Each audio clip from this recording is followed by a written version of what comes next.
Após sofrer mais uma goleada humilhante no Campeonato Brasileiro e colocar praticamente os dois pés na segunda divisão do futebol nacional, o Inter vive um dos dias mais tensos da sua história. Afinal, neste vídeo quero falar sobre 3 temas centrais: a articulação da oposição para a renúncia do presidente Alessandro Barcelos, os cálculos, porque acreditem, ainda é matemático, o Inter pode permanecer na Série A, e a covardia que o grupo de jogadores e que a direção cometeu com Abel Braga lá na Vila Belmiro. Te conto tudo isso depois da vinheta.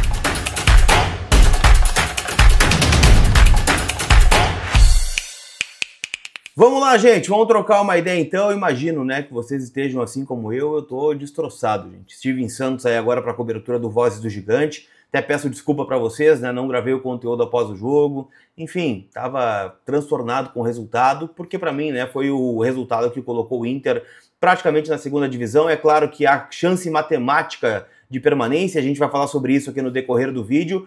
Mas vamos lá, né? Como é que eu vou acreditar num time que tomou 8 gols nos últimos 2 jogos, tomou 2 goleadas na reta final e tem uma cambada, né, de jogadores vagabundos, além, né, de uma direção incompetente? Eu não acredito, mas, né, a gente vai estar lá no domingo para ver o que vai acontecer. Quero citar, né, a minha parceira Zapay, né, aqui nesse vídeo, onde você fica em dia com o seu veículo em pouquíssimos cliques, regularize, né, os débitos do teu veículo, link na descrição, tem o cupom COLAR20 que te dá 20% off nas taxas do parcelamento. Quero já falar, gente, sobre o ambiente político dentro do Inter, porque conversei com algumas pessoas no decorrer do dia e vi que alguns colegas, né, também têm essa informação. Cito aqui, né, o Alexandre Ernest, que é meu parceiro lá no Vozes do Gigante. E a gente sabe, gente, que os conselheiros de oposição estão articulando a renúncia do presidente Alessandro Barcelos e do seu conselho de gestão. Qual é a ideia, tá? Por tudo que aconteceu em 2025 e também nos últimos anos no Internacional, mas em especial, né, este eminente rebaixamento para a Série B do Campeonato Brasileiro, o conselho de gestão do Barcelos será indicado a não cumprir o último ano do mandato em 2026. Lembrando que eles foram reeleitos em 2023, final do ano, para 3 anos de mandato, e teriam, né, de, mesmo o Inter caindo, comandar o clube. Há uma leitura dentro do Conselho Deliberativo que este Conselho de Gestão, que é presidido pelo Barcelos, não tem a capacidade e, em especial, a credibilidade para tirar o Inter do buraco que eles mesmos colocaram. Já ouvi de várias pessoas que se o Inter cai, com o Barcelos não sobe. E eu não posso discordar disso, por tudo que já aconteceu no Internacional. Acho que essa gestão não tem credibilidade, inclusive para um ano que será muito importante para uma reformulação de plantel. Com queda ou não? Com queda seria muito pior, porque a queda de receita ela é gigantesca. Só de receitas de TV nós vamos de 100 milhões para 10 milhões. Isso impacta no tamanho da folha, no tamanho, né, do orçamento para transferências e muito mais, né? Fora a queda de sócios e assim vai, né? Por tudo que a gente já vem falando aí nos últimos dias.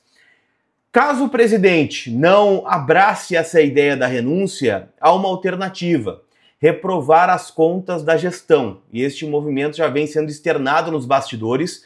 E aí, cara, isso não é só simbólico, não é só um carimbo político, isso pode gerar penalidades administrativas sérias, incluindo, né, os dirigentes responderem no CPF por gestão temerária. Então pode complicar bastante aí, não só para o Alessandro Barcelos, mas para o seu conselho. Ivandro Morbach, o Latino, Miguel Danino, Vitor Grunberg, Dalton Smith, né, fora o CEO Giovanni Zanardo e todo mundo aí que está envolvido nesta gestão, tá? Então não dá para descartar a renúncia do presidente Alessandro Barcelos, ficando ou não na Série A do Campeonato Brasileiro. Eu acho que é algo que tem que acontecer, porque o Inter, né, já está no fundo do poço. Se nós ficarmos mais tempo com o Barcelos, aí eu temo pelo fim da existência do Internacional. Então acho que é um movimento justo e natural, né, de dirigente que coloca o seu nome na lama e na lata do lixo da história do Inter. Então não tem, né, o que falar aqui sobre esse movimento dos conselheiros de oposição, afinal o conselho está lá para justamente esse tipo de abordagem, tá bom? Quero falar sobre os cálculos para o milagre que o Inter pode operar aí no domingo. E a gente sabe, né, que o nosso grupo de jogadores, né, que a gente vai falar sobre eles daqui a pouco, tá? Porque foi uma cena que me doeu bastante lá na Vila Belmiro. Moralmente o Inter já está rebaixado. Eu, sinceramente, não acredito que o Inter vai escapar. Mas, matematicamente, e aqui é o número frio da matemática, ainda não. O Inter, né, perdeu mais uma posição ontem na tabela, agora é 18º colocado, foi ultrapassado pelo Fortaleza. E a partir de agora, gente, o Inter tem 41 pontos. O Inter só pode chegar a 44. Então o Inter, para escapar, precisa obrigatoriamente vencer o Red Bull Bragantino no estádio Beira-Rio, que para mim já é o resultado mais difícil de acontecer.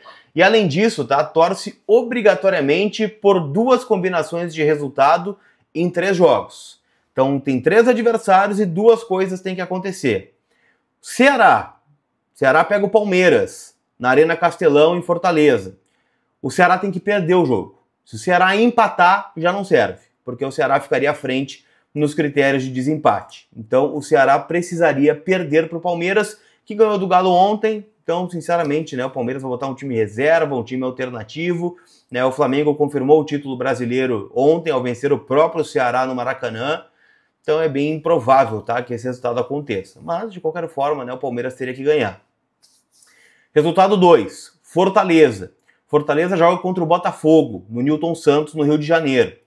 O Fortaleza não pode ganhar do Botafogo. Se o Fortaleza perder, o Inter ganhando ultrapassa o Fortaleza. Se o Fortaleza empatar, o Inter teria de tirar 2 gols de saldo. O Inter teria de ganhar do Bragantino de 2-0, de 3-1, de 4-2, de 5-3. 2 gols de diferença no mínimo para ultrapassar o Fortaleza, certo? E aí o terceiro resultado é o Vitória, que pega o São Paulo no Barradão e o Vitória não pode vencer. O Vitória pode empatar ou perder para o São Paulo, não pode ganhar. Se o Vitória fizer 3 pontos, aí está liquidada a fatura. O Inter não consegue ultrapassar o Vitória, que inclusive está neste momento dentro da zona do rebaixamento.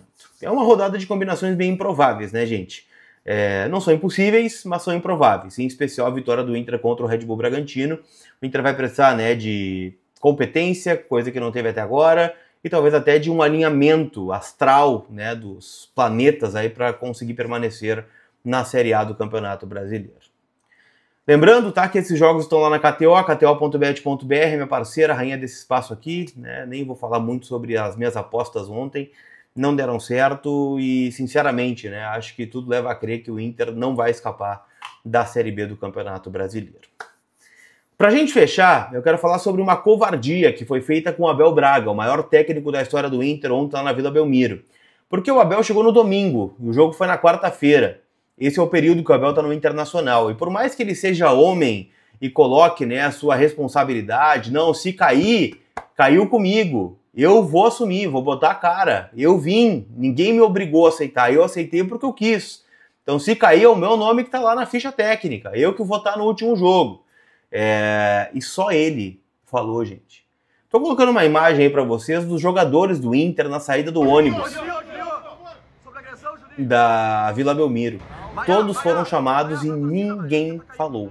Como é que eu vou cobrar dos jogadores também que eles vão falar se nem a direção falou? José Olavo Bisol pediu a palavra ontem para fazer um pronunciamento. Sabe o que disse o pronunciamento do José Olavo Bisol? Ele convocou a torcida para domingo. Convocou a torcida para domingo.